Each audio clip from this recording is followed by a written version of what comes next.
Bonjour, ici Pasteur Daniel Lauzon de l'Église Connexion Divine.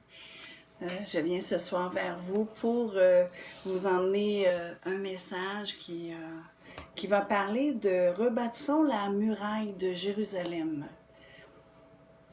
Amen. Je voudrais avant de commencer, j'aimerais vraiment emmener la prière pour que Seigneur, je veux relâcher, Seigneur, sur les gens qui vont écouter ce soir, que ta parole, Seigneur, peut toucher leur vie, Seigneur Jésus.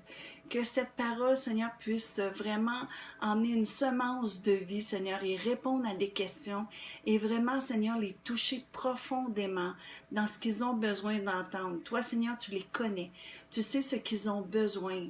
Tu sais, Seigneur, quelle parole de vie ils ont besoin, Seigneur, en ce moment. Seigneur, j'ai prié en ton nom, Seigneur Jésus. Amen et Amen. Alléluia. Seigneur Jésus, je veux te remercier, Seigneur, de me donner le privilège d'ouvrir ma bouche ce soir. Vous savez, je ne sais pas à qui je vais parler ce soir, mais je sais une chose, c'est que ce message a été déposé dans mon cœur. Quand je me suis levée ce matin, la première chose que j'avais, c'était l'image de Néhémie et le peuple juif qui est en train de rebâtir la muraille. Et puis, ça me disait d'aller chercher là-dedans que ça, il y avait des choses à nous dire. Alors, ça me disait qu'il revient bientôt chercher une fiancée, sa fiancée, une fiancée glorieuse, qui a la révélation de son amour, qui lui fait confiance et qui se laisse reconstruire par sa parole, puis dirigé par son Saint-Esprit. Allons voir dans Néhémie l'image que Dieu m'a donnée et voyons ensemble les révélations qui ont été données par le Saint-Esprit dans ce texte. On va commencer avec Néhémie 2, verset 17. Je leur dis alors, et là c'est Néhémie qui parle, et dit, « Vous voyez le malheureux état où nous sommes. Jérusalem est détruite et ses portes sont consumées par le feu. Venez, rebâtissons la muraille de Jérusalem et nous ne serons plus dans l'opprobre. » Et là, je veux vraiment regarder avec vous ce verset, je veux le décortiquer avec vous parce que dans ce verset-là, il y avait des clés et je veux vraiment les regarder avec vous. Quand il dit dans Néhémie 2, verset 17, quand il dit « Voyez le malheur, le malheureux ». Le malheureux état. Le malheureux état, c'est-à-dire, c'est rare et c'est le mal, la détresse, la souffrance, la misère, la calamité, l'adversité. Il dit, vous voyez la détresse, la souffrance, le mal, la misère, la calamité, cet état où nous sommes. Là, après ça, il dit, Jérusalem est détruite. Et là, le mot Jérusalem, c'est Yerushalem, qui veut dire fondement de la paix. Et là, ça m'emmenait, avec ce verset-là, à creuser davantage. Il est en train de nous dévoiler qu'est-ce qu'il veut nous emmener dans ce verset-là. Puis là, il dit, Jérusalem est détruite. Et le mot détruite, c'est chareb, qui veut dire perte, désolation, sec. Et la racine de ce mot, c'est chareb, qui veut dire, de chareb, c'est charab, qui veut dire être perdu, rendre désolé, être en ruine, sec, être desséché, être attaqué, frappé, tué, combattu. Et là, on est en train de voir, c'est l'état de Jérusalem, ça nous représente, c'est l'état de nous, c'est l'état que quand on arrive à Christ, on est malheureux et que nous sommes détruits. Puis là, il dit, et ces portes sont consommées par le feu. Et les portes, c'est le mot shahar qui veut dire raisonnement. Mais c'est souvent traduit par les pensées.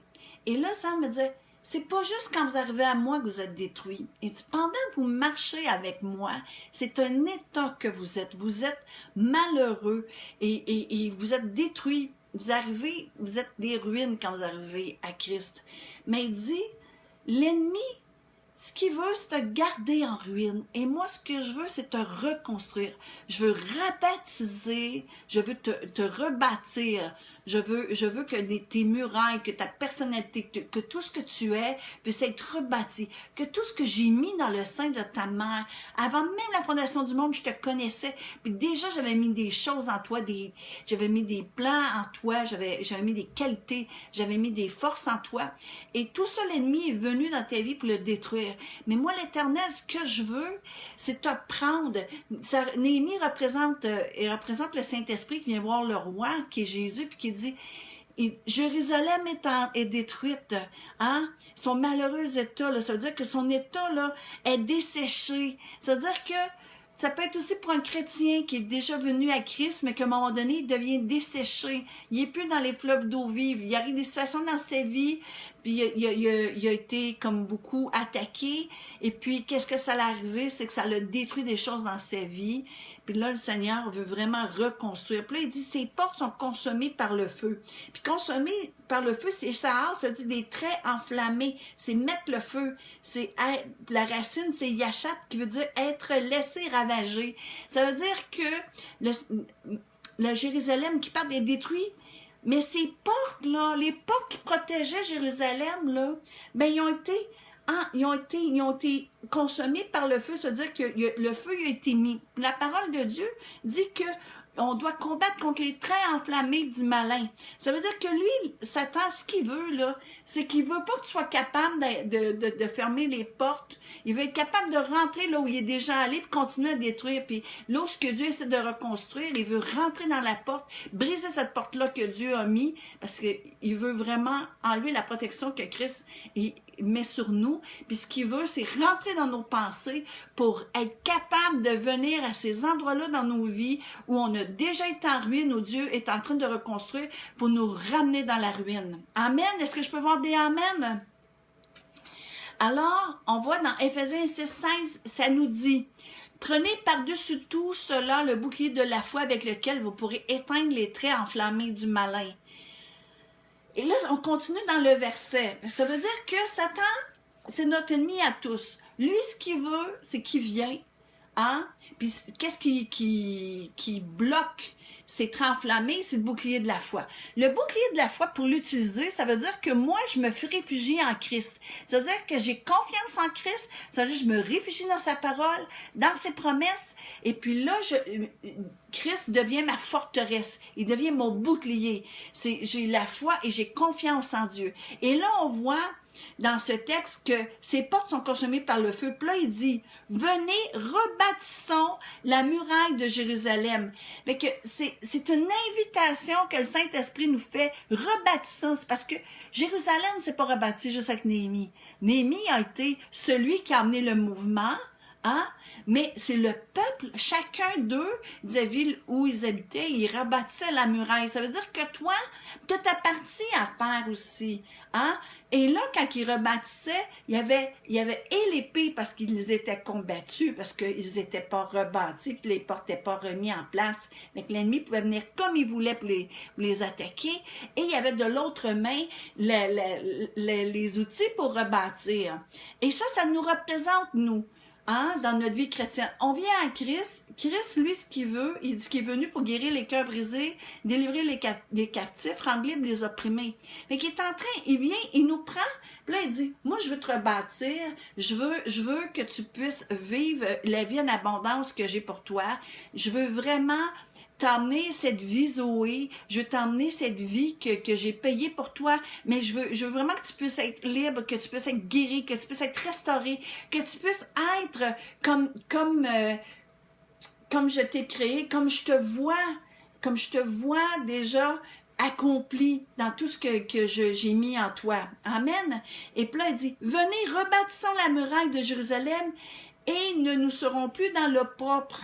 Ça veut dire, l'opprobre, c'est sherpa, qui veut dire avec la condition de honte, de disgrâce. Moi, quand Christ m'a apparu, la première chose, quand j'ai eu la révélation de son amour, c'est que ça a enlevé la honte sur moi. Hein? Alors, ça veut dire que quand on se laisse rebâtir, quand on fait confiance à Dieu, on croit en son amour, que qu'est-ce qu'il nous montre dans nos vies, c'est pas pour nous détruire, mais c'est vraiment pour nous reconstruire. Il veut venir dans toutes ces places de désolation, toutes ces places de notre âme qui est détruite. Il veut venir te reconstruire. Et quand tu dis, OK, Seigneur, je te fais confiance, tu me montres ça, le Saint-Esprit, lui, est venu pour nous consoler, hein? Mais il est venu aussi pour nous instruire, pour nous reprendre. Il est en train de vouloir ramener les choses à l'ordre dans notre être, autant dans notre corps que dans notre âme. Et qu'est-ce qu'il veut? Il veut nous montrer les forteresses, les mensonges qu'on a crus.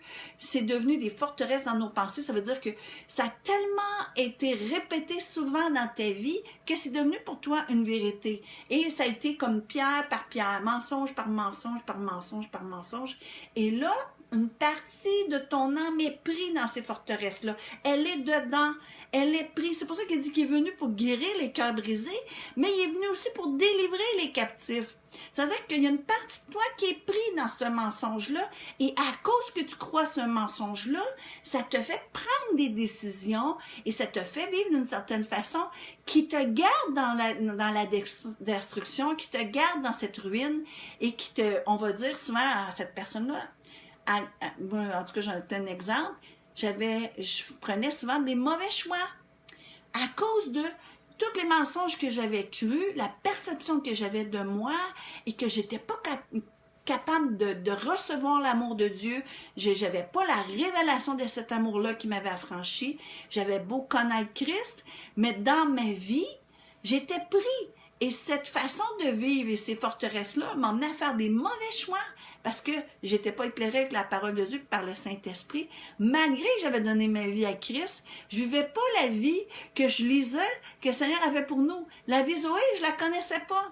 Tout ce que je répétais, c'était des échecs par-dessus des échecs. Jusqu'à temps que je puisse avoir cette révélation puis que la honte parte et puis que je puisse comprendre que Dieu, quand il agit dans nos vies, c'est pas pour nous détruire, c'est pas pour nous juger, mais c'est pour nous reconstruire. Amen, amen et amen. On voit dans Proverbe 25-28, parce que là, j'ai pas pris cette image-là comme ça, sans confirmation. Vous savez, des fois, l'Esprit nous parle, mais il va nous confirmer dans sa parole, et pas juste à un endroit.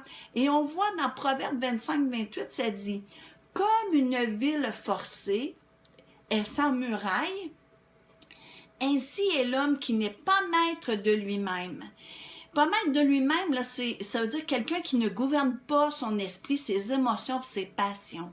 Ça veut dire que c'est ta passion qui te mène, c'est tes émotions qui te mènent.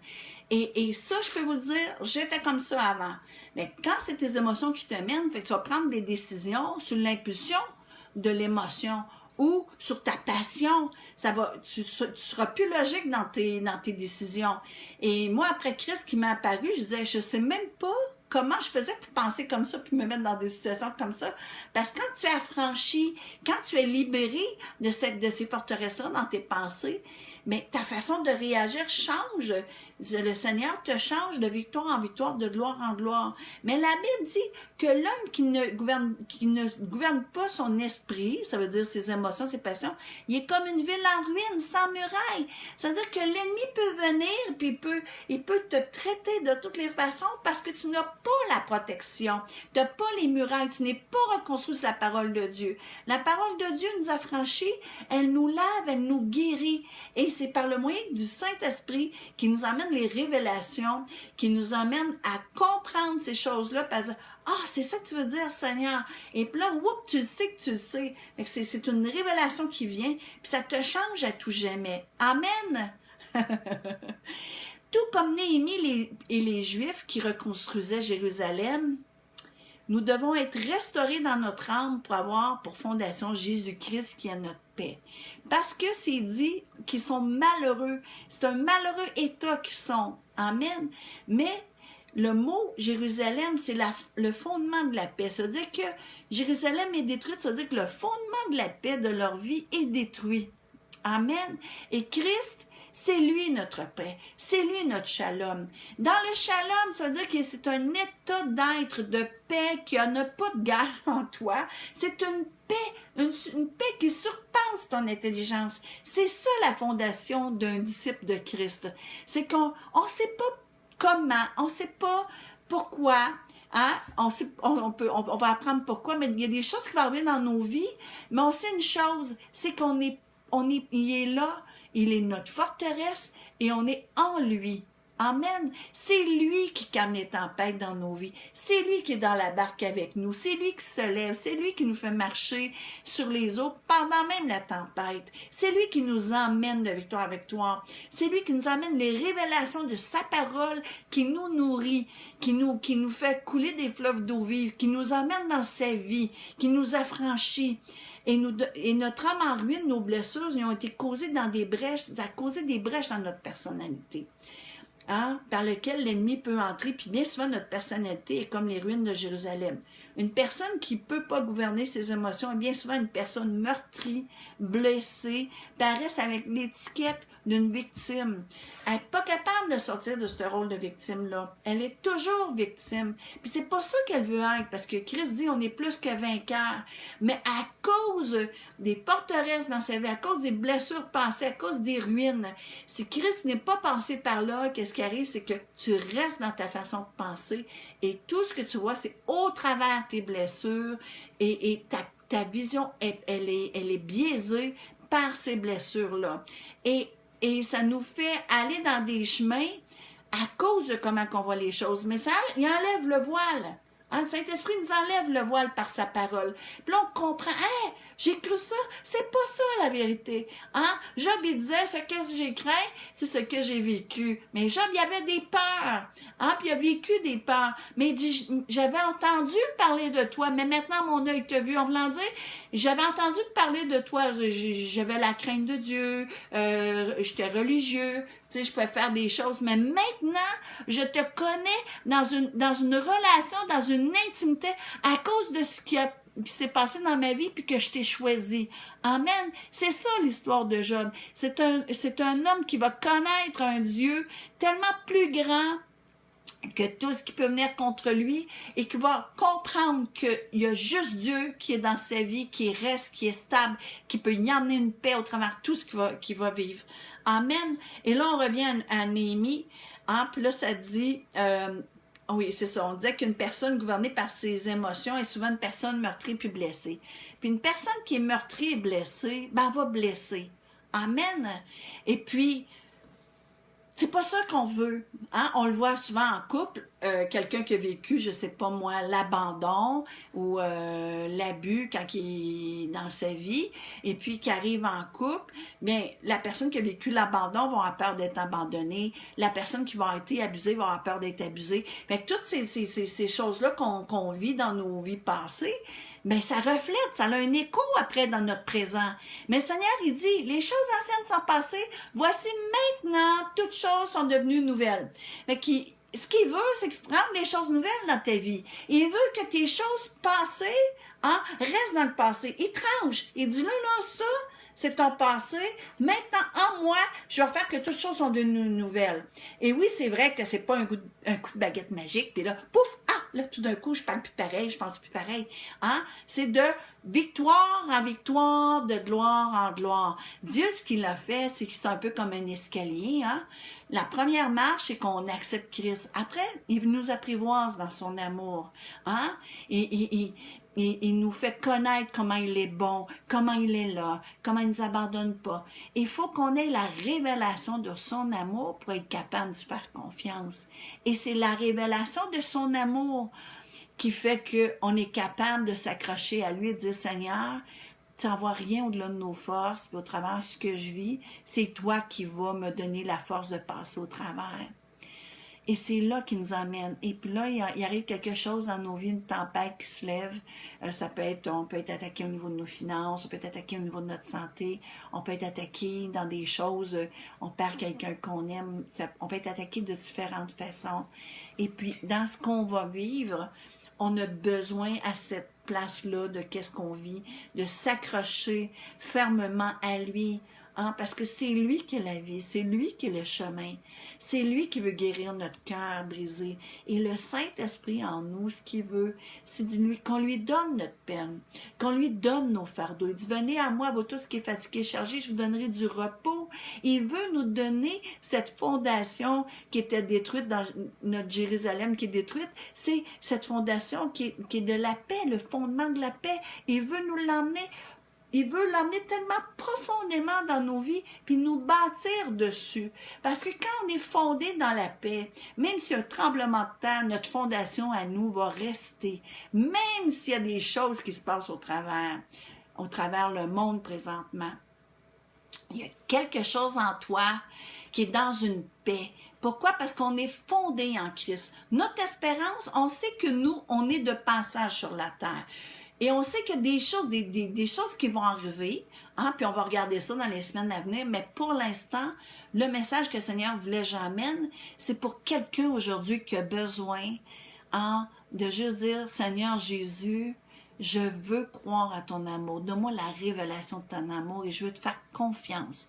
Je veux, Seigneur Jésus, te faire confiance pour rebâtir ma vie, mon être, mon âme sur la bonne fondation de Jérusalem, cette fondation qui est la paix. Je veux, Seigneur, pouvoir rebâtir, Seigneur, avec ton Saint-Esprit puisse le faire, et je vais l'aider. Parce qu'on voit que Néhémie emmène un mouvement, puis que les Juifs, hein, ils construisent aussi. Et ça, c'est le Saint-Esprit qui vient vers nous.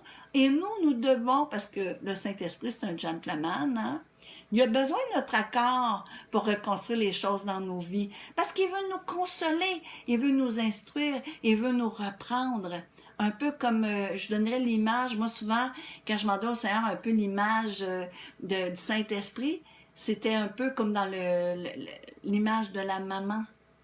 Hein? On peut le voir, la maman avec l'enfant, hein, quand il est bébé, elle va lui donner à manger, elle va donner tous les soins, puis quand il va vieillir, elle va l'éduquer pour qu'il devienne un homme ou une femme, un adulte capable de faire face à la vie, qu'il soit bien outillé. C'est la même chose, le Saint-Esprit. Il a ce rôle-là avec nous. Il est toujours avec nous. Il habite en nous. On est le temple du Saint-Esprit. Et le même Saint-Esprit qui a ressuscité Christ d'entre les morts, cette même puissance-là, hein, vit en nous. Amen. Quel privilège avons-nous? Quel beau cadeau que Jésus nous a fait. Il a dit, laissez-moi aller, puis je vais vous donner, hein, je vais vous donner le Saint-Esprit. Amen. Et là, on va continuer. Je dis, bon, bienvenue à tous mes amis. Vous êtes tous là, mes bien-aimés dans le Seigneur. Et je vais vous dire un beau bonjour à ceux qui viennent de se joindre. Et on continue. Alors, nous disions qu'une personne qui ne peut gouverner ses émotions est bien souvent une personne meurtrie et blessée. Nos émotions expriment comment nous nous sentons. Nous sommes un produit des expériences vécues dans nos vies. Et ça, tout le monde n'y échappe pas. Tout le monde, c'est pareil. Il n'y a personne qui peut échapper à ça. Nos réactions sont souvent guidées par le passé, les blessures du passé. Là, souvent, la personne dit « Je ne sais pas pourquoi je réagis comme ça. Dès qu'il y a telle chose, tout de suite, là, je viens nerveuse ou je réagis. » Mais souvent, c'est quelque chose qui est du passé, qui est enregistré dans ton subconscient. Hein? Mais ce que Dieu veut, c'est venir nous laver. Il veut venir nous restaurer. Il veut venir nous rebâtir sur la fondation qui est lui, qui est sa parole. Lui, c'est la pierre angulaire sur laquelle il veut nous bâtir. Amen. Amen. Alors, c'est un peu comme j'avais déjà dit, quelqu'un qui s'est blessé un orteil, et puis ça n'a pas été soigné, ça l'a fait du pu. Même si tu fais juste y accrocher sans faire exprès, la personne va réagir, là. Elle va exploser. Tu m'as touché l'orteil. Pourquoi? Parce que c'est plein de pus, c'est pas guéri. Et même si tu mets un plaster, si tu n'ôtes pas le pus, si tu ne guéris pas, si tu ne mets pas un onguent qui guérit, bien, veux pas, tu vas toujours réagir, puis ça va aller en empirant, tu vas peut-être même te faire amputer l'orteil à un moment donné. Mais ça, c'est juste donner l'idée, hein, une image, que c'est comme ça que nous sommes. On arrive à Christ, on a survécu, hein, à la vie, Mais on a besoin de Christ qui est l'onguent, qui vient nous guérir profondément, qui vient nous restaurer. Lui, ce qu'il veut, c'est aller dans tous les replis de notre cœur et dire, je veux que tu viennes avec moi et que tu acceptes, je te montre des choses, hein? Puis je veux que tu dises, Seigneur, là, je te le donne, ça. Je veux pardonner à la personne qui m'a fait ça. Je ne veux plus traîner ce fardeau-là sur moi. Seigneur, viens guérir mon cœur brisé. Viens à cet endroit où je pleure à l'intérieur, où même si je mets un sourire pour les gens, il y a des places de ma vie qui pleurent. Il y a des places de ma vie que j'ai dans la misère à faire confiance. Il y a des places dans ma vie, Seigneur, où j'ai vraiment besoin de toi. Il veut nous emmener à ces places-là pour nous rendre libres. Amen. Et là, on va revenir à Néhémie. Tout comme les ennemis qui rentraient puis attaquaient les Juifs, les dépouillant de leurs biens, Satan est là puis il entre dans nos vies par ses brèches pour trouver dans notre être, puis il vient nous voler notre paix, il vient voler notre joie, hein? Mais il vient voler aussi les choses qu'on a eues, comme, supposons que tu as eu un enseignement, puis là, il va t'emmener des soucis, là, il va venir t'écraser, là, pour pas que tu lises ta parole de Dieu, hein, puis il va venir voler ces révélations-là, la parole que t'es mis, pour pas qu'elle porte fruit dans ta vie. C'est un voleur, il est venu pour te détruire, hein, ce qu'il veut, il veut juste te détruire, il veut que tu sois dans la dépression, il veut que tu sois dans la désolation, il veut que tu restes en ruine. Mais Jésus, il t'aime, il a payé pour toi la croix, pour que tu puisses avoir cette onction-là qui est sur lui, qu'elle puisse couler sur toi. Amen. Puis quand il vient, le Satan, là, il vient parce qu'il y a des portes dans nos vies qui sont ouvertes. Hein? Parce que quand c'est en ruine, les portes, ça ne tient plus. Il n'y a rien pour tenir les portes en place. Et si tu veux avoir, supposons que, je me souviens à un moment donné, j'avais vu l'image que le Seigneur m'avait donné le territoire, puis il me disait, tu sais, dans le territoire que je t'ai donné, hein, ben, je te mets à la porte parce que c'est l'endroit où l'ennemi met des gardes, hein, mais si tu défonces les portes, tu vas pas avoir ce royaume-là, ce territoire-là. Et moi, je ne vais pas venir régner à cette place-là. C'est la même chose dans nos vies. Vous savez, s'il n'y a pas de porte dans notre être, hein, ben, l'ennemi peut venir, il peut venir semer des mauvaises choses, il peut venir jouer dans tes blessures pour te garder en dépression, pour te garder dans la défaite, pour te garder avec des mauvaises images de toi, te garder dans la honte, te faire croire que Dieu t'a pas pardonné, que tu sais que là, tu portes des faux fardeaux. Mais le Seigneur, il veut pas que tu vives comme ça. Et souvent, il va venir par la peur. Hein? L'ennemi va venir par la peur. Là, tu as peur de faire un projet, peur de parler, peur de prendre ta place, peur de la réaction de l'autre. Puis là, tu vas te mettre un garde à ta bouche, peur de dire ce que tu penses vraiment, parce que tu as peur d'être rejeté. Fait que si vu que tu as peur d'être rejeté, tu vas avoir peur d'être vraiment toi-même, peur de faire confiance parce qu'on t'a déjà abusé, peur d'être toi-même parce qu'on t'a déjà rejeté, peur parce que là, l'autre est meilleur que toi, puis on t'a beaucoup emmené dans la comparaison, peur d'être ridicule. Tu sais, tout ça, l'ennemi a semé ça dans nos vies. Pourquoi? Parce que quelqu'un qui est sûr de soi, il fonce. Hein? Puis ça, ce qu'il veut, c'est nous mettre un front de diamant pour qu'on fonce pour lui, puis qu'on puisse emmener la bonne nouvelle, puis qu'on puisse rentrer dans notre destinée, puis qu'on puisse être un conquérant pour lui, un guerrier pour lui. Amen.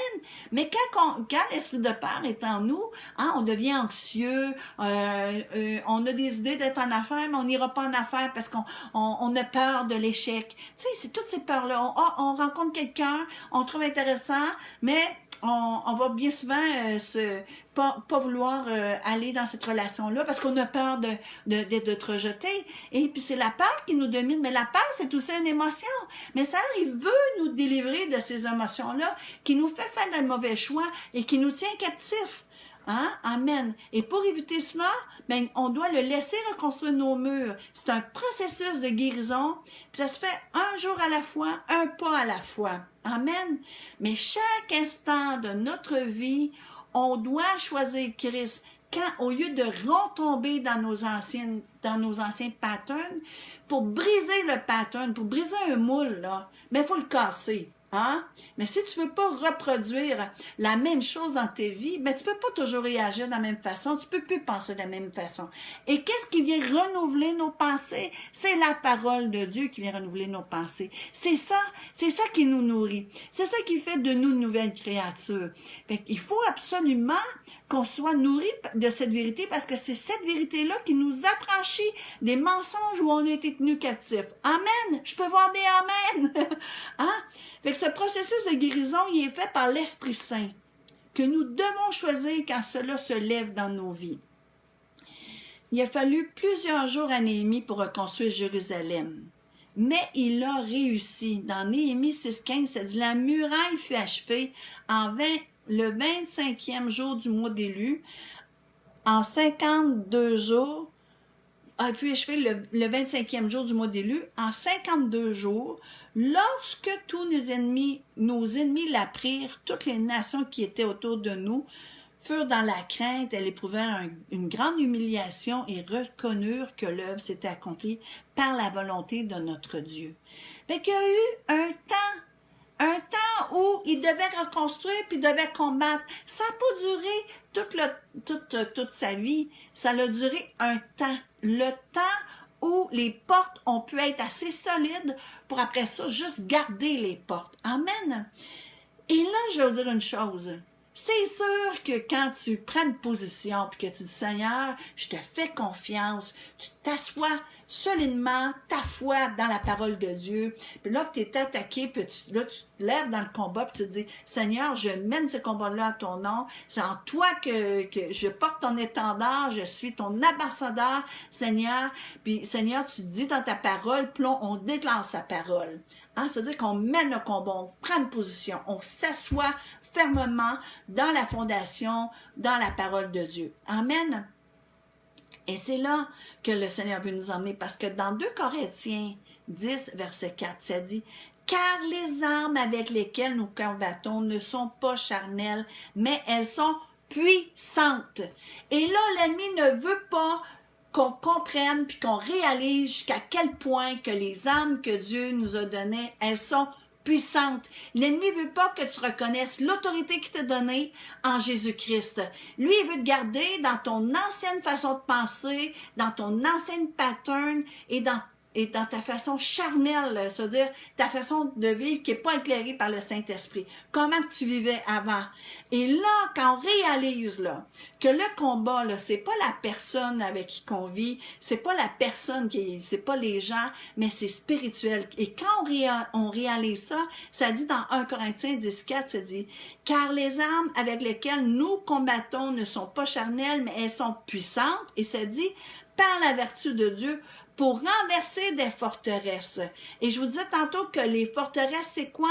Et ça dit au verset 5, « Nous renversons les raisonnements et toute hauteur qui s'élève contre la connaissance de Dieu et nous emmenons toute pensée captive à l'obéissance de Christ. » Ça veut dire que quand on est attaqué, amen, les armes avec lesquelles on combat, c'est pas charnel, c'est pas ça m'a pris des années et des années à comprendre que c'est pas les gens dans nos vies qui sont contre nous, mais c'est les principautés des ténèbres qui se déchaînent et qui viennent et qui se manifestent. Ils vont souvent se manifester par des gens qui sont proches de nous, qu'on aime, pour venir jouer dans ces blessures-là. Parce qu'il sait que quand il vient jouer dans ces blessures-là, quand on n'est pas restauré en Jésus-Christ, mais il y a des choses qui explosent, comme j'expliquais tantôt, comme l'orteil infecté. Même si la personne, elle veut pas te faire mal, mais elle se te pisse sur l'orteil. Si ton orteil est plein de pus, la personne va réagir fortement pour une autre fois. Si l'orteil, elle serait pas infectée, la personne va juste dire hey, « tu m'as clé sur le pied ».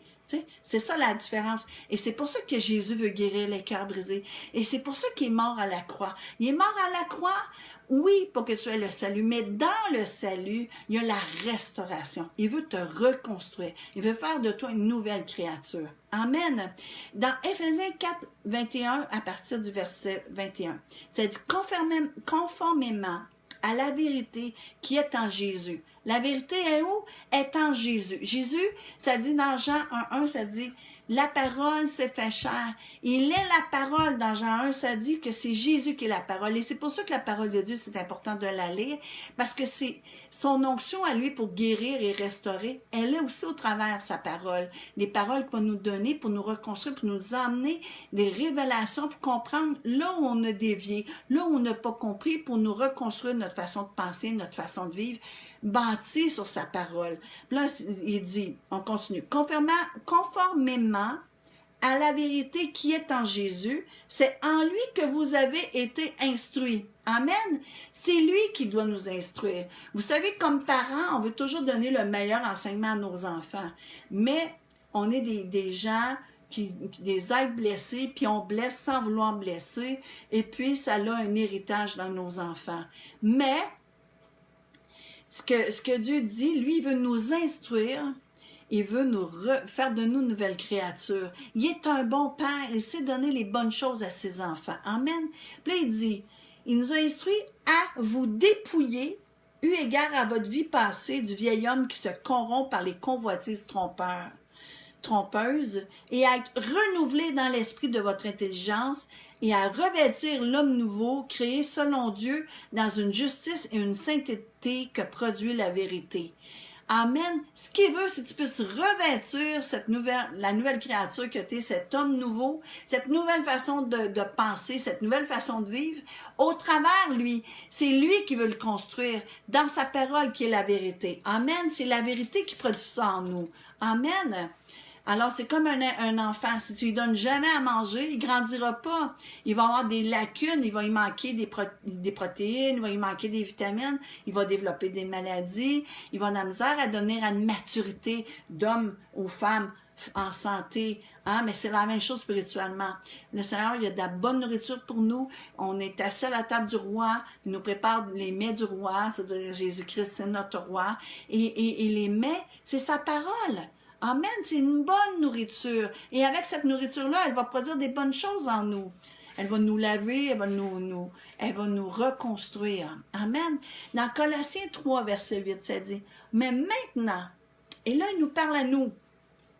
Il ne parle pas à des gens qui ne croient pas en Dieu. Il parle à des gens, des disciples de Christ, qui connaissent Christ, qui connaissent sa parole. Il dit, renoncez à toutes ces choses. C'est renoncer à quoi?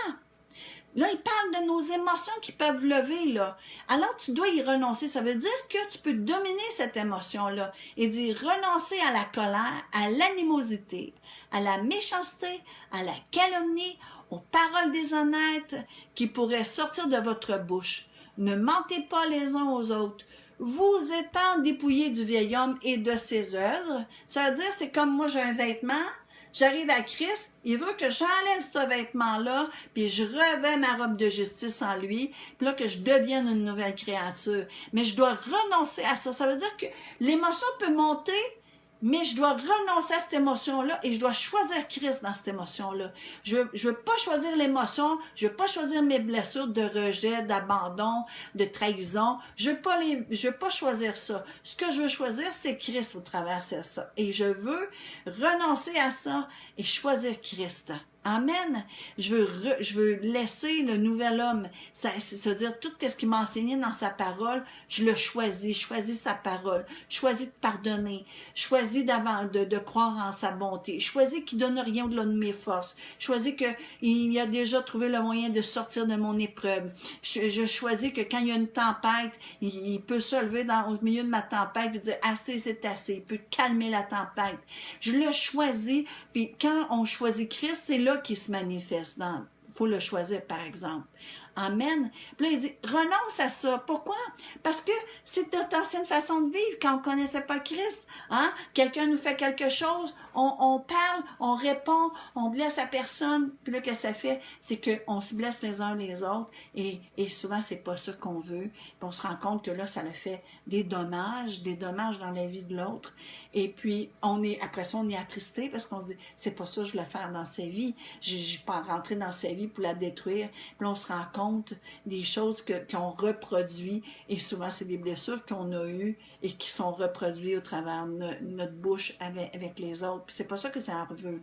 C'est ce qu'il veut au verset 10, il dit, ayant revêtu l'homme nouveau, qui se renouvelle dans la connaissance. Fait qu'il veut qu'on soit renouvelé. Il veut nous emmener à cette place où il veut changer nos pensées. On a vu tantôt que la racine du mot, ça veut dire nos pensées, nos forteresses. Lui, ce qu'il veut, c'est qu'on les emmène captives à lui, et lui, il veut nous rebâtir, il veut nous emmener dans cette connaissance, selon l'image de celui qui l'a créé. Fait qu'on voit dans Néhémie, la première attaque de l'ennemi, hein, on voit dans Néhémie 4, versets 1 à 9. Ça dit que la première attaque, ça a été la moquerie.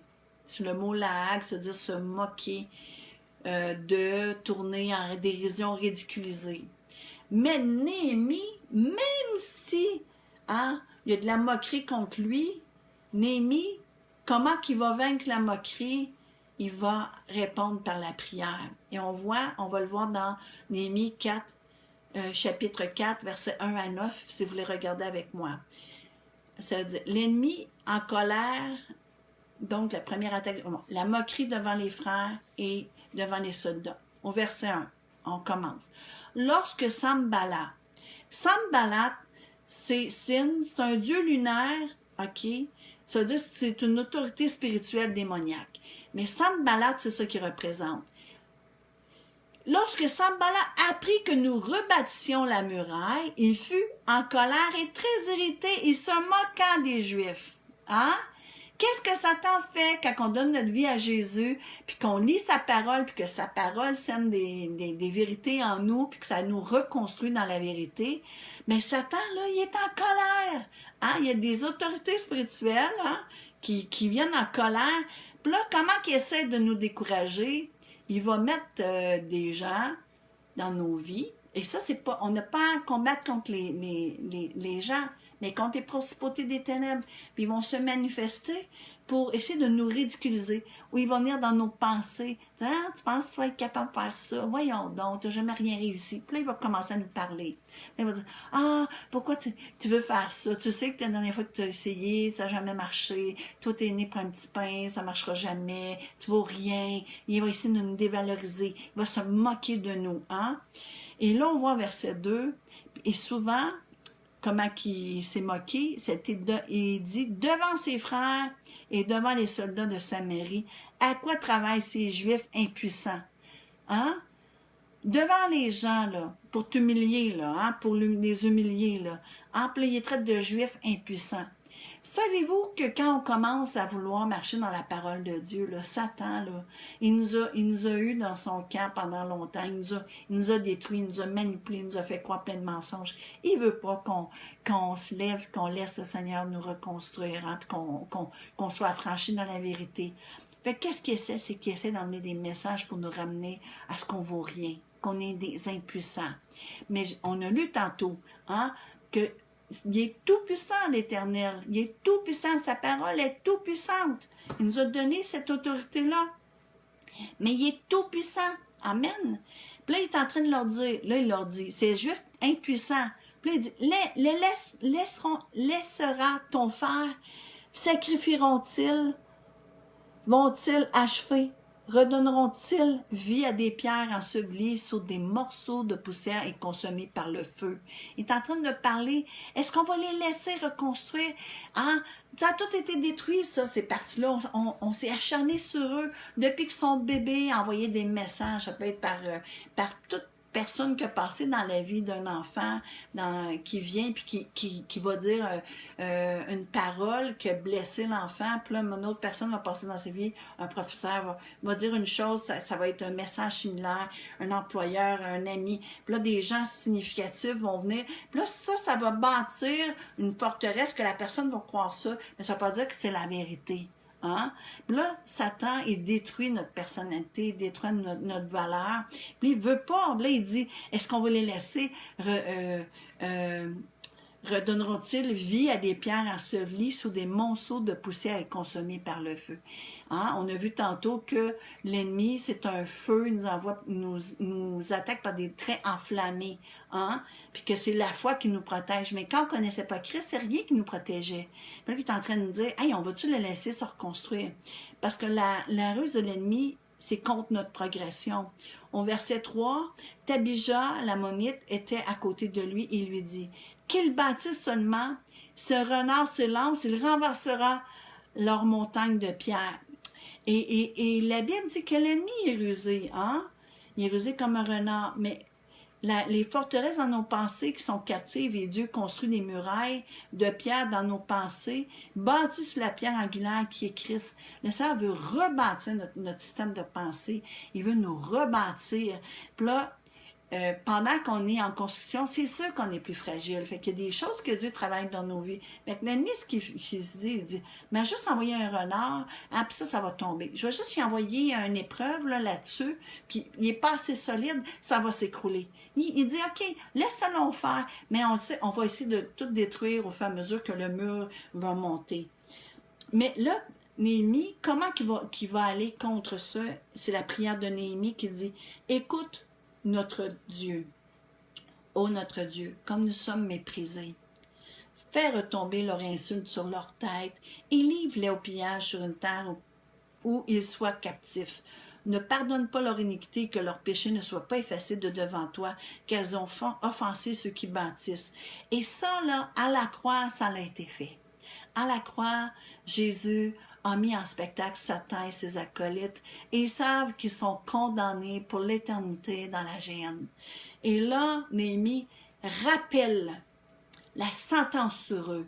À nous, là, quand on est combattu comme ça, on a juste à rappeler à Satan que tu es mis en spectacle à la croix et que Christ a toute autorité sur lui et qu'en lui, on est plus que vainqueur. Et là, pensez-vous qu'il va être content? Non, mais on a une victoire à cette place-là parce qu'on met notre confiance en lui puis on dit non, non, non, non, tu ne détruiras pas ce que c'est en train de faire. Toi, je te rappelle où c'est que tu t'en vas pour l'éternité. Amen. Fait qu'il y a eu un résultat au verset 6. Il dit, nous rebâtîmes la muraille qui fut partout achevé jusqu'à la moitié de sa hauteur, et le peuple prit à cœur ce travail. Mais quand on voit des choses là, qui portent fruit dans nos vies, mais qu'est-ce que ça fait? C'est que ça nous encourage à persévérer puis à aller de l'avant. C'est pour ça que ça dit dans la parole de Dieu qu'on va de victoire en victoire, de gloire en gloire, de bataille en victoire. Ben, pour avoir une victoire, c'est une bataille. Fait que ta bataille, tu l'as eue, tu as eu une victoire, tu connais la gloire de Dieu, de victoire en victoire, de gloire en gloire. Amen. La contre-attaque de l'ennemi, on va au verset 7. Mais Sanballat, là, il est plus tout seul, là. Ah, il a vu que lui tout seul, ça n'a pas marché. Il est rendu avec les Tobija, les Arabes, les Ammonites, puis les Assodiens. Hein? Mais il a pris d'autres ennemis avec lui. Là, on voit spirituellement. Des fois, on vit des petites attaques, des choses, et puis là, l'ennemi nous avait. Puis là, on est fortifié dans le Seigneur. Puis là, il voit, ah, mon rien, elle rentre pas là-dedans, hein? Elle reste encore dans la foi. Fait qu'est-ce qu'il fait? Il dit à ses acolytes, viens, parce que là, elle est plus forte à cette place-là, là. Faut que tu viennes m'aider, là, hein? Donc là, il dit, ils furent très irrités en apprenant que la réparation des murs avançait et que les brèches commençaient à se fermer. Là, si tu veux mettre l'ennemi en colère, laisse le Seigneur te reconstruire. Puis quand les brèches se referment, c'est sûr qu'il va être encore plus en colère, mais tu peux tout par celui qui te fortifie. Amen. C'est lui qui te tient, c'est lui qui te fortifie. Puis là, il dit au verset 8, « Ils se liguèrent tous ensemble pour venir attaquer Jérusalem et lui causer du dommage. » Fait que nous, notre stratégie de défense, on le voit au verset 9, c'est de prier Dieu, hein?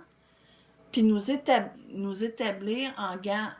OK, ça dit, et nous priâmes Dieu, au verset 9, et nous établîmes une garde jour et nuit pour nous défendre contre leurs attaques. Et là, c'est une place de dire, Seigneur, moi, humainement, je suis pas capable de vaincre. Mais en toi, par ton Saint-Esprit, ça veut dire qu'on s'humilie, de prier Dieu, ça veut dire qu'on lui emmène au pied de la croix, à dire, Seigneur, ça, là, je suis pas capable, j'ai besoin de toi, c'est toi ma forteresse. On doit le reconnaître comme le Dieu souverain de nos vies, qu'on lui donne cette bataille et qu'on se confie en lui, c'est lui notre forteresse, c'est lui notre bouclier. Amen. Puis là, le garde qui ont établi jour et nuit pour défendre de leur attaque, c'est le Saint-Esprit. Hein? Parce que quand on est connecté puis rempli du Saint-Esprit, hein, on prie sans cesse. C'est-à-dire dès qu'on lui parle, on lui donne, on a une relation qu'on est capable de mettre des mots, on est capable de lui donner. Puis quand on n'est pas capable de mettre des mots, on soupire. Hein, la Bible dit des soupirs exprimer où tu pleures. Mais le Saint-Esprit, lui, il sait, tu lui donnes. Hein? Il sait ce que tu lui donnes, même si tu n'as pas mis le mot. Hein? Il connaît ton cœur, il sait ce qui vient contre toi. Mais on voit qu'est-ce qu'on ne doit pas faire, c'est de confesser la défaite. Ne pas voir avec nos yeux naturels, puis s'appuyer, ni de vouloir nous appuyer par nos propres forces. Hein? Parce que qu'est-ce que ça va faire? Ça va amener le découragement. Hein? Voir la personne au lieu de l'ennemi aussi, de rester dans notre position contre la personne. Quand on sait que c'est l'ennemi qui s'est servi de la faiblesse ou de la brèche dans la vie de la personne pour venir nous toucher. Hein? C'est pas la personne, c'est notre frère et sœur en Christ, hein? Et Christ est mort pour lui, et il y a une œuvre que Dieu veut faire dans sa vie, fait que nous devons lui pardonner, le relâcher, pour que Dieu puisse nous pardonner. Dans notre Père, ça dit, pardonne-nous nos offenses, comme nous pardonnons aussi à ceux qui nous ont offensés. Et ça, de retenir les choses, c'est pas contre l'autre personne, parce que l'autre personne, Dieu veut continuer son œuvre, la personne peut aller demander pardon au Seigneur, puis le Seigneur va continuer son œuvre. C'est contre nous que ça joue le manque de pardon. C'est nous qui sommes tenus captifs dans cette attitude, parce qu'on devient le juge, on devient notre propre défenseur, on n'est plus sur la justice de Dieu, on s'élève au-dessus de Dieu, et nous, on donne une sentence, et Dieu ne veut pas qu'on s'élève au-dessus de lui, on veut qu'on mette toutes choses à ses pieds, amen, et qu'on puisse marcher dans l'humilité, dans la soumission de la parole de Dieu. Et on doit lui donner nos fardeaux, on doit lui donner nos soucis, amen, pour que lui-même prenne soin de nous. Amen. Fait qu'on voit au verset 10, « Cependant, Judas disait, « Les forces manquent à ceux qui portent les fardeaux, et les décombres sont considérables, nous ne pourrons pas bâtir la muraille. » C'est ça, si on regarde dans nos yeux, de dire, « Hey là, Seigneur, il y a tout un travail, il y a beaucoup de choses dans ma vie qui ont été détruites, et puis là, on se met à porter le fardeau. » Le Seigneur, il dit, « Venez à moi, vous tous qui est fatigué et chargé, et je vous donnerai du repos. » C'est lui qui porte nos fardeaux. Il veut qu'on les mette au pied de sa croix. Satan, il va utiliser des gens proches de toi, un conjoint, un frère, une sœur, un enfant, parce qu'il sait qu'il va avoir un impact plus fort qu'un inconnu. Sa stratégie de l'ennemi, là, par la moquerie, c'est de prendre des gens proches de toi, des gens significatifs, pour essayer de t'arrêter dans l'élan, dans ta lancée. Amen. La deuxième attaque de l'ennemi, ça va être le découragement. Hein? Mais comment que Néhémie a répondu au découragement? Par la foi. Hein? Par l'encouragement, on voit dans Néhémie 4, 10 et 23, on ne va pas le lire ensemble, mais ça serait peut-être bien que vous le lisez, que vous méditez là-dessus. Puis il dit, oui, je n'y arriverai jamais, mais Dieu peut me pardonner, je m'en sortirai pas, je suis un mauvais chrétien, et toutes ces paroles-là, mais souvent ces pensées de découragement qui nous assaillent. Qu'est-ce qu'on doit faire? C'est lire les promesses, on doit ressasser les jours, jour et nuit, pour que notre foi grandisse. Ça veut dire que je ne vais pas faire de l'insomnie parce que je vais m'inquiéter. Si je ne dors pas, je vais me mettre à prier. Je vais m'agenouiller. Dis, si mon peuple sur qui est invoqué mon nom me cherche, s'humilie, hein, il cherche ma face, il va avoir une guérison. Ça veut dire qu'il va guérir le pays. Ça veut dire que s'il y a des choses qui viennent, qui sont dures pour moi, OK? Mais au lieu de porter ce fardeau-là, au lieu d'essayer de compter mon argent, comment je vais arriver, je suis attaqué dans mes finances ou telle chose j'ai demandé, ça n'a pas arrivé, au lieu de m'inquiéter, mais je dois, à ce moment-là, rentrer dans une position de paix et dire, Seigneur, tu règnes au-dessus de tout. Et de le reconnaître, il n'est pas un homme, il est tout-puissant. Amen. Et la troisième attaque de l'ennemi qui est venue, c'est la cupidité. Hein? Puis comment il a répondu? C'est par la restitution, le désintéressement. Dans Néhémie 5, il leur a dit qu'il devait avoir la crainte de Dieu. On peut être souvent atteint de cupidité financière, de cupidité spirituelle. Nous voulons avoir et nous voulons connaître les choses, mais pas pour poussé par l'amour pour qu'on puisse partager, mais ça peut être par orgueil, pour montrer aux autres, ah, regarde qu'est-ce que je sais, regarde, je suis quelqu'un, ou faire de l'argent pour montrer, regarde, j'ai réussi financièrement. Et tout ce qu'il y a derrière ça, c'est l'orgueil, hein? Où les gens vont dire, OK, si tu veux que je te partage ce que je sais, tu vas payer. Et il y en a qui vont essayer de s'enrichir sur le dos de la parole, mais ça, c'est de la cupidité. Et on doit, dans la parole de Dieu, faire les choses poussées par l'amour et pas pour notre propre intérêt, mais pour l'intérêt de Christ. Hein? Fait qu'au lieu d'être tourné sur nous, d'être tourné sur le besoin des autres, et de ne pas rester centré sur nous. Amen. La quatrième attaque de l'ennemi, on le voit dans Néhémie 6, du verset 1 à 13, et il a été par la ruse. Hein? Et comment ils ont réussi à convaincre cette attaque-là? C'est par la fermeté. Parce que quand on commence à vivre d'une certaine façon, au début, on n'est pas sûr, on est chambranlant, on n'est pas solide. Mais plus qu'on grandit, plus qu'on prend une maturité, on devient ferme. Il y a des choses qui deviennent fermes dans nos vies. Puis on sait qu'on sait, puis il n'y a plus rien qui peut venir dérober ça. Amen. Et puis là, ça s'appelle, il va rester ferme dans sa position de foi. Il va rester à cette position. L'ennemi prendra toujours un chemin détourné pour nous éloigner de la volonté de Dieu dans notre vie. Nous devons rester fermes, même si parfois nous tombons. C'est pas grave, revenons à la croix, puis recommençons. Soyons fermes.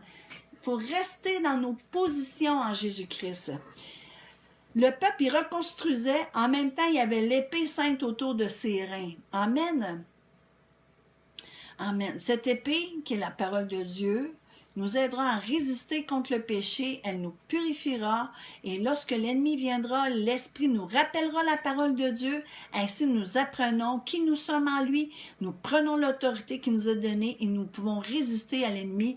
Et la Bible dit, dans Jacques 4,7, il dit, soumettez-vous donc à Dieu, résistez au diable et il fuira loin de vous. Et c'est ça que ça fait la persévérance. C'est qu'il y a une résistance là. Avant, il pouvait nous avoir, mais maintenant, hein, il y a une résistance. Il ne peut plus nous avoir aussi facilement.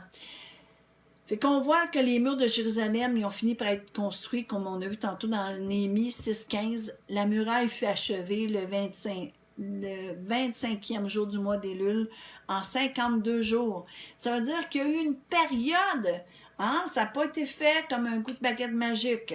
Ça a été un temps de construire et d'attaque, de combattre. Il y a eu diverses stratégies que l'ennemi est venu pour essayer de détruire l'œuvre que Dieu voulait faire. Mais ils ont été plus que victorieux parce qu'ils ont persévéré jusqu'à la fin. Amen. Puis là, on voit au verset 16. « Lorsque tous nos ennemis l'apprirent, toutes les nations qui étaient autour de nous furent dans la crainte. Elles éprouvèrent une grande humiliation et reconnurent que l'œuvre s'était accomplie par la volonté de Dieu. » Et là, quand ça s'est construit, je vais vous dire une chose, c'est que l'ennemi le sait. Hein? Fait que c'est pour ça qu'il va fuir, parce qu'il va dire, OK, cette place-là, il y a des portes. Puis j'ai essayé à plusieurs fois. Maintenant, il y a une fermeté. La porte est plus ouvrable. Je vais aller essayer d'attaquer dans d'autres domaines où cette personne-là est encore en construction. Ça nous donne un exemple à suivre. À chaque attaque de l'ennemi, demandons à Dieu pourquoi nous réagissons ainsi. Si tu ne comprends pas, comment ça fait que je plique la colère? Comment ça fait qu'il y a ça? Mais en lui demandant pourquoi on réagit ainsi, il va nous le révéler.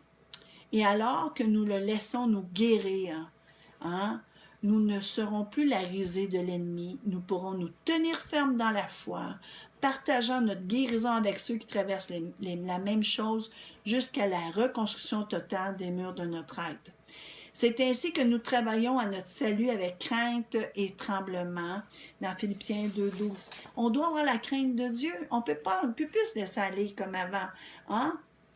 La crainte de Dieu, là, c'est pas j'ai peur de Dieu, puis je fais rien. Non, la crainte de Dieu, c'est de réaliser qu'il est là, hein, qu'on marche devant lui et qu'il nous regarde aller, qu'il nous regarde faire nos choix, puis qu'on est son ambassadeur. Amen. Nous sommes sauvés à la croix, c'est acquis par la foi. Amen. C'est une réalité spirituelle qui doit se manifester dans le naturel. Pour cette raison, nous devons y travailler en ne laissant pas le péché entrer dans nos vies. Nous le faisons en laissant la parole nous laver et en marchant par l'Esprit. Comme dit dans Éphésiens 5, 26, afin de la sanctifier par la parole. Dieu, ce qu'il veut, c'est nous sanctifier par sa parole. Bien, Dieu ne le fera pas à notre place. Il y a des choix que nous devons faire. Dieu ne va pas le faire, le choix à notre place. Il nous laisse le libre arbitre. Néhémie, c'est l'image du Saint-Esprit œuvrant dans nos vies. Le Saint-Esprit est le consolateur. Il réconforte et console ceux qui sont blessés. Il veut nous transformer de gloire en gloire, faire de nous des pierres précieuses qui ne s'effriteront pas face aux intempéries. Il prépare l'épouse de Christ afin qu'elle soit glorieuse, sans tache ni ride. Et c'est là que Dieu voulait nous emmener au travers de ce message-là. Parce qu'on ne fait pas ça juste pour nous. Ça devient collectif parce que la fiancée de Christ, c'est le corps de Christ. Et le corps de Christ, c'est les disciples de Christ. Et nous faisons partie de lui. Et nous pouvons faire partie des sages ou des vierges folles. Ce sont tous des gens qui ont accepté Christ, parce qu'ils sont toutes des vierges. Mais, il y a quelque chose qui va les différencier, c'est l'huile. L'huile qui est la relation avec Dieu, c'est les choix que tu vas faire au travers de ta vie. Comment tu vas avoir été brisé et comment tu vas avoir choisi de regarder à Christ, puis comment tu vas t'accrocher à lui. Amen. Et la Bible dit, dans le psaume 139, verset 23, ça dit, « Sonde-moi, ô Dieu, et connais mon cœur. Éprouve-moi et connais mes pensées. Regarde si je suis sur une mauvaise voie et conduis-moi sur la voie de l'éternité. » On peut dire, Seigneur, je connais mon cœur, mais montre-le-moi, Seigneur. Éprouve-moi, connais mes pensées. Et moi, si, comment je peux dire ça, si moi-même je connais pas ce qui me pousse, ce qui est caché, Seigneur, mais révèle-le-moi, là, puis si cette place-là, je suis sur une mauvaise voie, puis ça l'amène la mort dans ma vie, là, mais conduis-moi sur la bonne voie, là, ramène-moi à la bonne place. Amen, c'est ça que ça veut dire.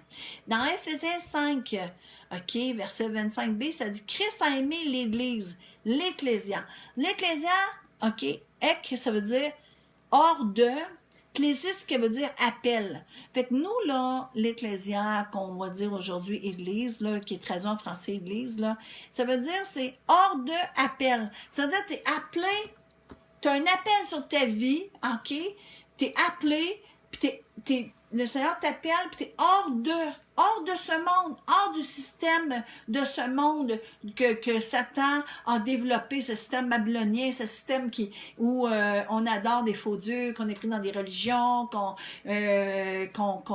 l'argent est important, la gloire, toutes ces choses-là. Le Seigneur nous appelle hors de ça. Amen. Il y a un appel sur ta vie. Amen. Et c'est pour ça que c'est Ecclésia. C'est-à-dire Christ a aimé l'Ecclésia et s'est livré lui-même pour elle. C'est-à-dire qu'il nous a aimés jusqu'à donner sa vie à la croix. Il s'est livré lui-même, c'est de son plein choix qu'il le fait, afin de la sanctifier. Sanctifier, c'est le mot agazio, qui veut dire être vénérable ou sanctifié, séparé des choses profanes. Ça veut dire que lui, ce qu'il veut, là, c'est faire un ménage en toi puis te faire sortir de toi ce qui lui déplaît. Hein? Il veut toutes tes mauvaises croyances, ton esprit religieux, puis tes fausses croyances. Lui, il veut les enlever. Ce qu'il veut, c'est avoir toute la place. Il veut que tu l'aimes de tout ton cœur, de toute ton âme, de toutes tes pensées. Fait qu'il faut qu'il fasse un ménage, hein. Quand tu arrives dans une pièce, là, que c'est tout pêle-mêle, ben là, tu commences à enlever les choses, mais tu gardes les choses qui sont bonnes, les autres, tu les enlèves. Ça l'encombre. Ça l'empêche de pas se promener dans la pièce. C'est la même chose pour nous. Hein? On est le temple du Saint-Esprit. Et l'image, quand Jésus vient puis il chasse les vendeurs du temple, c'est la même chose quand il rentre dans nos vies. Hein? Tout ce qui n'a pas d'affaires, il veut les sortir. Hein? Pourquoi? Parce qu'on est le temple du Saint-Esprit. Lui, ce qu'il veut, c'est que la gloire de Dieu soit sur nous, qu'on soit porteur de la gloire de Dieu. Amen. Il veut pas qu'on continue à prier des faux dieux ou à vivre d'une façon qui nous emmène dans la mort. Ce qu'il veut, c'est nous emmener pleinement dans sa vie. Amen. Fait que on voit qu'il veut nous sanctifier, il veut nous séparer ces choses, nous séparer des choses profanes et dédier à des dieux avec un petit d, d'autres dieux. Il veut nous purifier, il veut nous nettoyer l'extérieur, il veut nous libérer de la culpabilité, il veut enlever la honte du péché des autres qui est sur nous. Hein? Ça, on en a besoin d'être libéré de ça. Il y a des choses qui peuvent t'avoir arrivé dans ton enfance, quand tu étais plus jeune. Tu n'as pas à porter cette honte-là. C'est pas toi. C'est l'autre personne qui a fait un péché sur toi. Mais souvent, c'est nous qui portons la honte. Il y a Jésus qui nous ôte cette honte-là. Amen. Il nous lave, il ôte cette honte-là. Ou la honte de ton passé, des mauvais choix que tu as faits et que des gens que tu as aimés ont été blessés au travers de ces choix-là. Il t'enlève cette honte-là. Il te lave. Amen. Et on va continuer. Il dit, il veut purifier aussi l'intérieur par renouvellement de l'âme. Il veut qu'à l'intérieur de toi, tout nettoyer, faire un ménage afin qu'il puisse régner, que tu puisses dans sa paix et dans sa joie. Il fait comment? Par la parole. Il y a deux sortes de paroles. Hein? Je vais juste le faire une petite parenthèse. Il va y avoir la parole réma. La parole réma, c'est la parole parlée. Elle est couramment utilisée dans le Nouveau Testament lorsque le Seigneur communique sa parole dynamique et vivante. Un croyant pour le convaincre et pour faire naître la foi en lui. Amen. C'est la parole fraîche, vivante, qui sort de la bouche de Dieu. On reçoit un réma quand Dieu nous parle spécifiquement pour une situation ou quand le Saint-Esprit attire notre attention pour un verset biblique spécifique qui nous enseigne à ce sujet, nous expliquant comment l'appliquer à une situation qu'on traverse ou nous donnant une direction précise pour nos vies. C'est la parole réma qui nous communique la vie Zoé, la vie éternelle, la vie de Dieu. C'est la parole réma que Dieu nous communique la foi et la fait grandir. OK? Mais il y a aussi la parole logos. Logos, c'est fait essentiellement référence à la parole de Dieu que nous lisons dans la Bible. C'est l'expression de la pensée de Dieu, de ses idées, de ses principes, de ses décrets, de ses ordres. C'est l'expression de Dieu lui-même. Jésus est la parole logos. Logos, c'est la semence de Dieu. C'est la vérité. C'est par logos que Dieu nous sanctifie, nous sépare, nous distingue, nous instruit, nous enseigne, nous corrige. La parole logos est vivante et efficace. Après l'avoir purifiée, puis là, ça dit après dans le verset, après l'avoir purifié par le baptême d'eau, parce que le baptême d'eau, ce que ça représente, c'est qu'on est mort en Christ et on est ressuscité avec lui. Amen. Amen. Et je vais juste me retrouver. Au verset 27. Afin de faire paraître devant lui cette église glorieuse. Quel est le mot glorieuse? C'est exodos, qui veut dire tenu en bonne et grande estime, de haut renom, illustre, honorable, estimé, splendide de vêtements, et ça veut dire aussi affranchi du péché.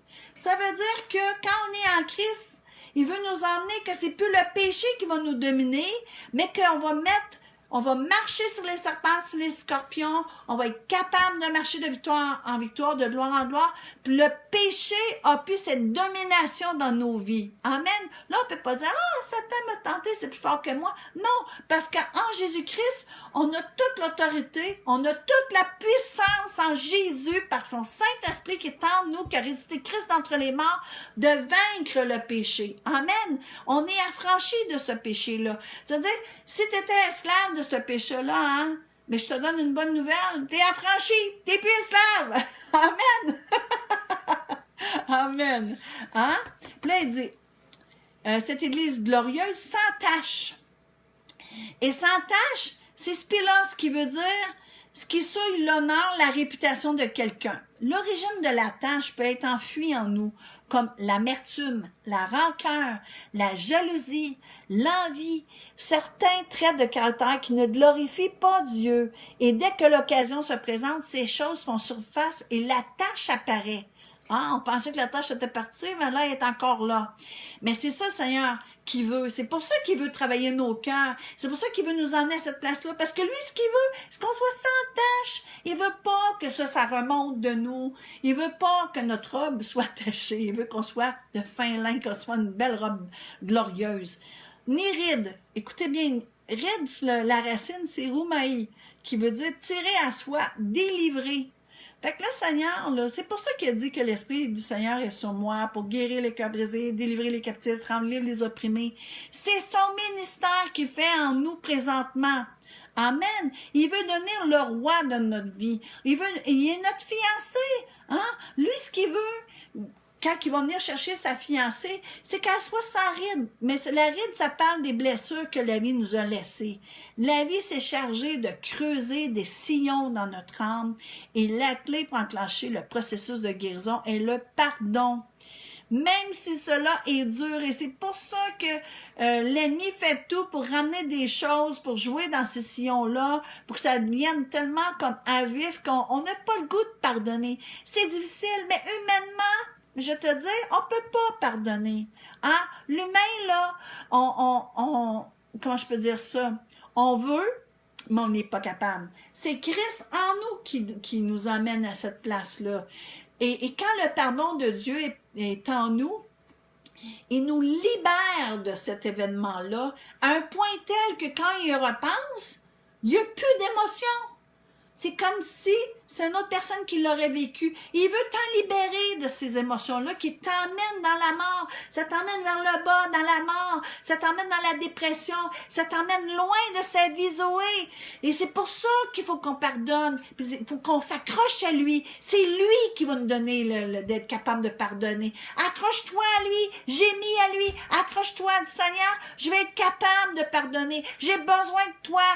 Humainement, je suis pas capable. Ça pleure en moi. C'est triste en moi, je suis dévastée à cet endroit-là. Viens me reconstruire, Seigneur. Lave-moi, Seigneur, dans ta parole. Donne-moi les outils, Seigneur, parce que je veux relâcher, Seigneur, ceux qui m'ont offensé, parce que je veux être capable, Seigneur, d'être libre. Amen. Fait que là, il faut pardonner, car c'est le pardon. Rien ne peut se faire dans nos vies. Les sillons ne pourront pas être cicatrisés par l'amour de Dieu. Et c'est pour ça que l'ennemi, il nous fait avoir des difficultés dans le pardon. Puis il y en a qui vont dire, moi, j'ai pas de difficulté à pardonner. Mais la personne, elle retourne dans la même situation. Elle n'a pas compris la leçon. Elle retourne, retourne. Mais il y a quelque chose qui la pousse à retourner pour que ça fasse toujours des sillons de rejet ou d'abandon ou dans sa vie. Amen. Et le Seigneur, quand il nous amène à la place du pardon, c'est qu'il vient pour nous consoler. Il vient nous restaurer, il nous emmène à une place d'être capable de relâcher et de comprendre que quelqu'un de blessé blesse, puis que bien souvent, les gens qui sont autour de nous dans nos vies, que ce soit notre conjoint, que ce soit notre femme, que ce soit nos enfants, que ce soit nos frères et sœurs, mais souvent, c'est pas le but de leur vie de nous faire du mal, et puis on peut relâcher, puis on comprend que Dieu fait aussi une œuvre de restauration dans leur vie, et qu'eux aussi, ils sont dans des places que le Seigneur, ils deviennent vulnérables, parce que le Seigneur creuse, puis le Seigneur amène une guérison. Puis certains sillons ont été creusés par le rejet, la honte, la rébellion, toutes les blessures, là, la comparaison, l'humiliation. C'est des sillons que l'ennemi a fait dans notre âme. Une personne qui a été rejetée ne peut pas véritablement aimer les autres, elle est renfermée, elle vit constamment dans l'insécurité, elle se dévalorise sans cesse. Lorsque le processus de guérison a commencé, la personne, elle doit se prendre en main et dire, non, je veux choisir Christ, je veux croire que je suis une créature merveilleuse, que je suis la précieuse comme la prunelle de ses yeux. Et c'est là qu'on doit mettre notre foi. Et c'est ça, faire confiance à Dieu. C'est dire, je prends ta parole et je me l'approprie et je fais confiance que c'est la vérité et je la déclare sur ma vie. Amen. Puis là, il dit, ni rien de semblable. C'est toutes ces choses-là qu'on peut avoir vécues. Hein? Mais sainte, il est en train de dire, je viens chercher cette église, hein, ceux qui ont été mis hors d'eux, qui sont appelés, mais saints. Et c'est le mot agios, qui veut dire chose très sainte, consacrée. Hein? Qu'est-ce qu'il veut?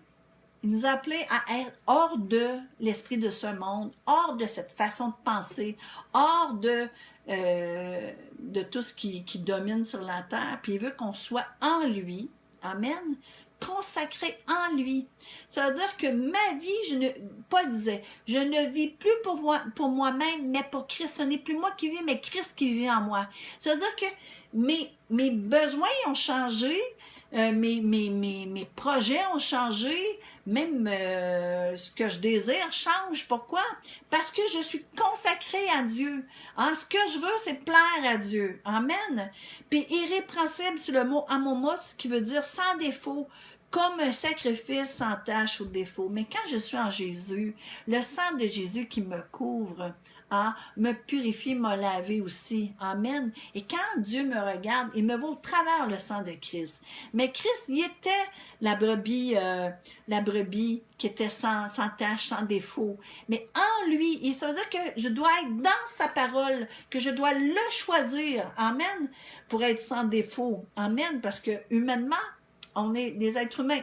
On n'est pas parfait. Mais en Christ, c'est quand on va en lui, quand on lui fait confiance quand on confesse sa parole, quand on est en lui, c'est là qu'on devient cette fiancée irrépréhensible, sans défaut. Amen. Et la racine de c'est momos, excusez, qui veut dire souillure, disgrâce, insulte. Et je vais vous dire une chose. Moi, je ne sais pas pour vous, mais moi, Satan, souvent, qu'est-ce qu'il essaie de me faire croire, là? C'est que ce que j'avais fait, là, c'était trop grave. Puis que j'avais déçu le Seigneur, puis que là, j'avais de la misère à aller prier. J'avais de la misère à me présenter devant Dieu, puis à croire à son pardon. Puis ça m'éloignait de Dieu, de croire ces mensonges-là. Et quand j'ai compris que c'était Satan qui me disait ça, et quand je manque le but, puis quand il y a des choses, si je me suis emportée, mais tout de suite, il y a le Saint-Esprit qui va me dire « Oh non! » Et là, je vais demander pardon à la personne, je vais demander pardon au Seigneur, ou si je me suis emportée toute seule, je vais demander pardon au Seigneur, je vais m'humilier, et puis je vais croire que je suis toujours dans sa grâce, je ne suis pas disgraciée du roi. Amen. Parce que le Seigneur, il veut pas que son épouse a vie dans le passé. Ses anciennes gloires, quand j'ai accepté le Seigneur, c'était bon, j'étais comme ça, c'était comme ça. Il veut que ça soit une relation quotidienne, qu'on vive sa gloire quotidiennement.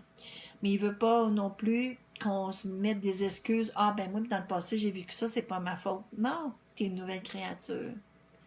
Et tous les effets de ton passé prennent fin par le sang de Christ à la croix. Il brise toute malédiction et tu vas dans la bénédiction. Amen. C'est tranché, t'es une nouvelle créature. Et c'est ça que tu dois croire et nourrir, et non les mensonges du passé. Parce qu'on a tous un passé, on a tous des blessures du passé. Satan, il a tout voulu nous détruire, mais Jésus il est là pour nous construire, faire de nous les nouvelles créatures. Est-ce que je peux voir des amen? Je vais juste prendre une petite gorgée. Vous êtes toujours présents? Amen. C'est ça, manger à la table du roi. On a des bonnes paroles pour nous.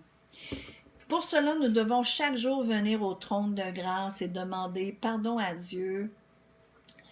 On ne sera pas parfait du jour au lendemain, mais avançons un jour à la fois, un pas à la fois.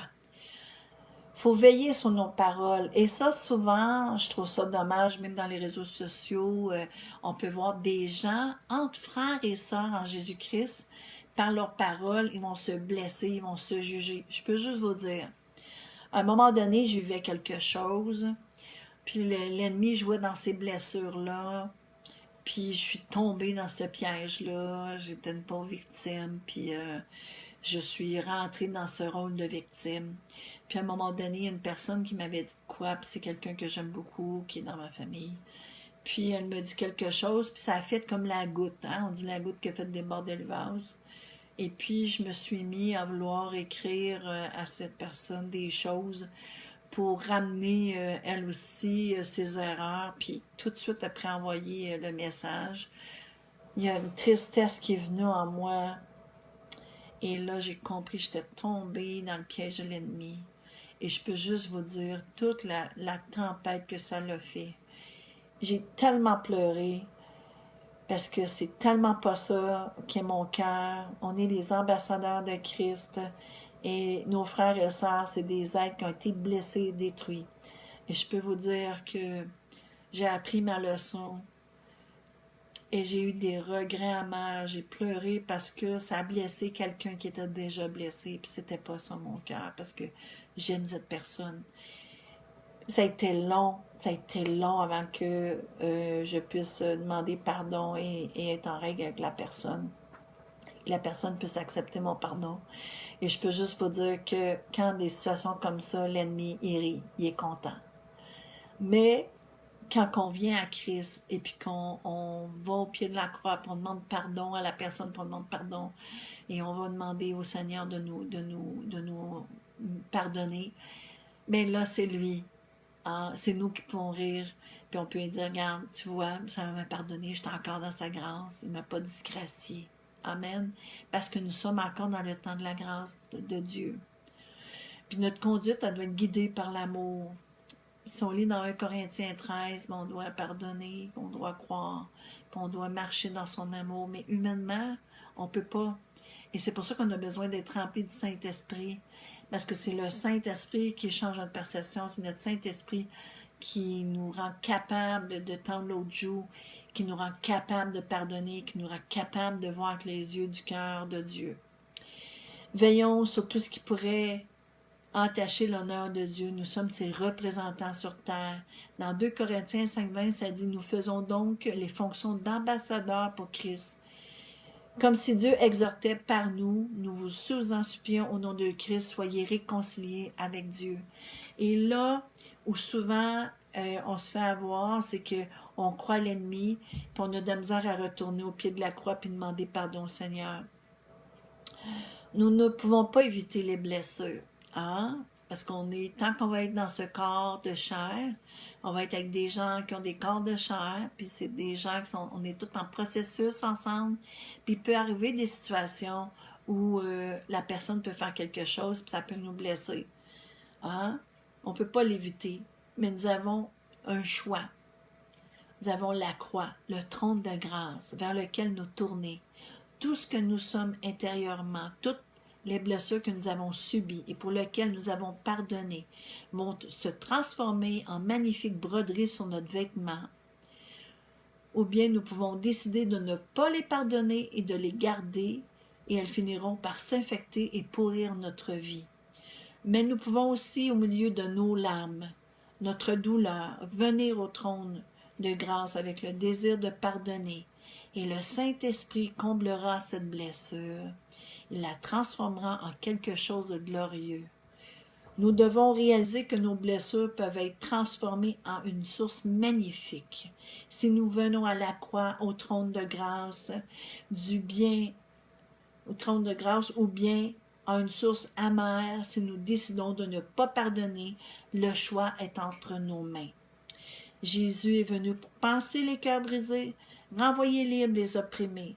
Nous devons faire face à l'ennemi de nos âmes, car il est venu tuer notre foi et détruire l'œuvre que Dieu fait en nous pour nous rendre libres, guéris et restaurés. Dans Luc 4, 18, n'oublions jamais que l'Esprit du Seigneur est sur moi. L'Esprit du Seigneur était sur Christ et cet Esprit-là est sur le Saint-Esprit qui veut, il a été oint, Jésus a été oint pour annoncer une bonne nouvelle aux pauvres. Et le Saint-Esprit, qui est notre consolateur, vient pour accomplir l'onction de Christ en nous. Il dit, l'Esprit du Seigneur est sur moi parce qu'il m'a oint pour annoncer une bonne nouvelle aux pauvres. Et c'est nous les pauvres. On a besoin de Christ dans nos vies. Hein? Il m'a envoyé pour guérir ceux qui ont le cœur brisé, pour proclamer aux captifs la délivrance et aux aveugles le recouvrement de la vie, la vue, et pour envoyer libre les opprimés. Et je vais vous dire une chose. Quand on a la révélation de l'amour de Dieu, c'est un voile qui est enlevé. Et quand on a la révélation de qui nous sommes en Christ, c'est un autre voile qui nous est emmené, qui nous fait marcher de victoire en victoire. Nous devons lui permettre de faire de même dans nos vies, ainsi nous aiderons aussi les autres à guérir. Nous pouvons cacher les blessures sous un pansement, en occultant de notre mémoire, mais la douleur nous fait réagir, car la blessure est toujours là dans notre subconscient. Si nous ne la soignons pas, du pu en jaillira, ce qui pour nous devient un handicap dans notre croissance spirituelle et gouvernera notre vie peu à peu. Si nous voulons être cette épouse glorieuse que Christ vient chercher bientôt, les murs de notre personnalité doivent être reconstruits et nous devons être entièrement guéris. Dans Ésaïe 6,4, ça dit « Ainsi, nous pourrons bâtir ce qui était en ruine depuis longtemps, enlever les désolations anciennes, renouveler les villes ruinées, les lieux désolés de génération en génération. Et c'est là qu'on rentre dans l'appel de l'Église de faire des disciples et de les enseigner à devenir des disciples en Christ. Et qu'est-ce que ça va faire? C'est que nous-mêmes, on va travailler avec le Saint-Esprit pour rebâtir, ça dit dans Ésaïe 6,4, ainsi nous pourrons bâtir ce qui était en ruine depuis longtemps. On va pouvoir relever des désolations anciennes, renouveler les villes détruites, ruinées et les lieux désolés de génération en génération. Et ça va mettre fin à ce qu'il y avait droit dans nos vies. Les malédictions générationnelles prennent fin et on va connaître la bénédiction en Christ parce qu'il est béni jusqu'à 1000 générations. Amen. Car le Seigneur nous a libérés, guéris, consolés, emmenés dans la gloire, la paix, le repos total en lui, dans son shalom, dans sa paix. Ainsi, nous pourrons appeler, comme dit dans Ésaïe 78, et je vais terminer avec ça, nous pourrons appeler nos murs salut et nos portes louange et gloire. Et notre attitude va être à louer le Seigneur, et à le remercier, et notre cœur il sera plus amer. Il va être un cœur reconnaissant, un cœur qui va vouloir louer Dieu pour tout ce qu'il a fait, pour tout ce que nous sommes en lui, pour tout ce qu'il a accompli à la croix pour nous.